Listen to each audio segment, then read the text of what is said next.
For the latest update, press the subscribe button and hit the bell icon. अस्सलाम वालेकुम, मेरा नाम doctor Mohammad Awais Abid है। I am practicing as a consultant physician and gastroenterologist. हम sugar की बीमारी के बारे में थोड़ी सी बातचीत करेंगे ताकि एक आम आदमी को थोड़ी सी अवेयरनेस मिले कि शुगर है क्या और इसका इलाज क्यों ज़रूरी है, जो कि एक बड़ा अहम सवाल।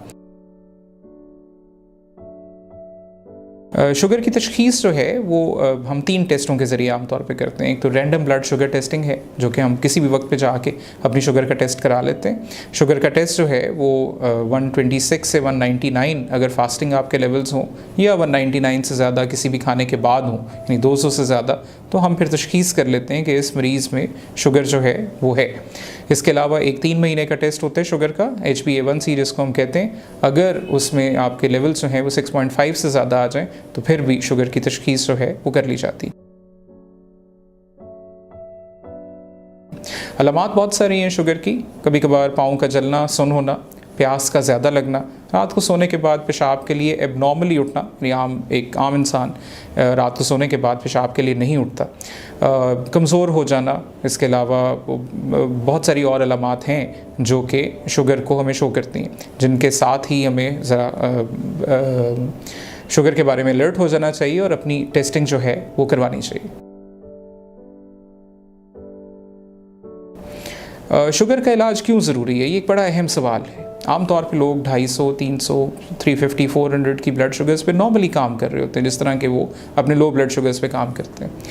आपकी डेली लाइफ एक्टिविटीज़ तो ऑब्वियसली उससे इफेक्ट नहीं होती। शायद शुरू में कुछ सिम्टम्स आते हैं, लेकिन अल्टीमेटली वक्त गुजरने के साथ साथ आपके सिम्टम्स जो हैं वो मतलब आप आदी हो जाते हैं, आप इम्यून हो जाते हैं उन सारे सिम्टम्स को। लेकिन हर वो दिन जब आपकी शुगर अनकंट्रोल रहती है, हर वो परसिस्टेंटली 7-8 दिन, 10 दिन जब आपकी शुगर अनकंट्रोल रहती है, तो आपके गुर्दों पे, आपके पट्टों पे, आपकी टांगों पे, आपकी खून की नालियों पे जो उसके असरात हैं वो होना शुरू हो जाते हैं। 2 कॉम्प्लिकेशंस ऐसी हैं, मैं अपने अक्सर मरीज़ों को बताता हूँ कि शुगर का इलाज इसलिए ज़रूरी है कि आपको ज़िंदगी में कभी डायलिसिस की ज़रूरत ना पड़े।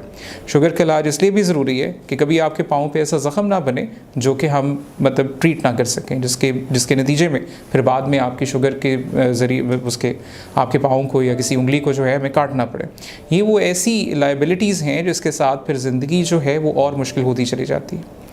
एक दफ़ा शुगर की तशख़ीस कर ली जाए तो उसके बाद फिर हमें अपनी ग़ज़ा की तब्दीली, अपनी लाइफस्टाइल की मॉडिफिकेशन और अपनी दवाइयों के साथ जो है शुगर को कंट्रोल रखना चाहिए। Daily activity 35 to 40 minutes per day रोज़ाना, तकरीबन हफ्ते में 5 दिन करना आपकी शुगर को बड़ा मुतवाज़न तौर पे कंट्रोल रखता है। आपकी डाइट में बहुत सारी ऐसी चीज़ें हैं जिस तरह मीठे का कम खाना या ना इस्तेमाल करना जिनके शुगर्स बहुत ज़्यादा हैं। कार्बोहाइड्रेट डाइट को ज़रा रिस्ट्रिक्ट करना, जिस तरह चावल इसकी एक मिसाल है। सब्ज़ियों में हम अपने मरीज़ों को ये समझाते हैं कि जितनी भी सब्ज़ियाँ ज़मीन से नीचे उगती हैं, आलू उसकी एक मिसाल है। अगर आप उसका इस्तेमाल ना करें या कम कर दें तो आपकी शुगर जो है वो ज़्यादा अच्छी कंट्रोल होती है। फलों में कुछ फल हैं जिस तरह हम सब जानते हैं, आम जो है उसके अंदर शुगर का कंटेंट जो है वो बहुत ज़्यादा है। केला, अंगूर और खजूर वगैरह इस तरह की चीज़ें जो हैं हम नहीं इस्तेमाल करते। इसके अलावा जो है आप अपना जो कोल्ड ड्रिंक्स वगैरह हैं या जो फास्ट फूड का कंटेंट है आपकी डाइट में, उसको रिस्ट्रिक्ट करें, उसको लिमिट करें।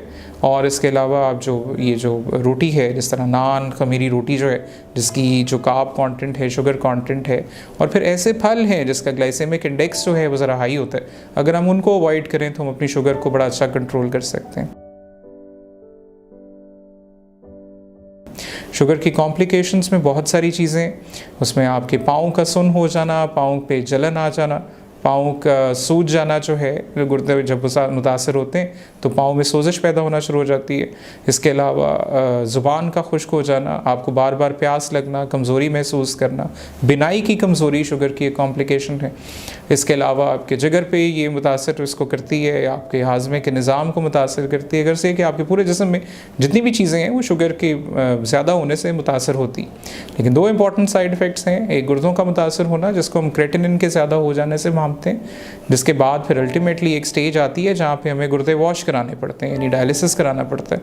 और फिर एक स्टेज आती है जहाँ पे खून की नालियों पे इतना ज़्यादा असर हो जाता है कि पाँव की खून की सर्कुलेशन जो है वो इतनी अच्छी नहीं रहती।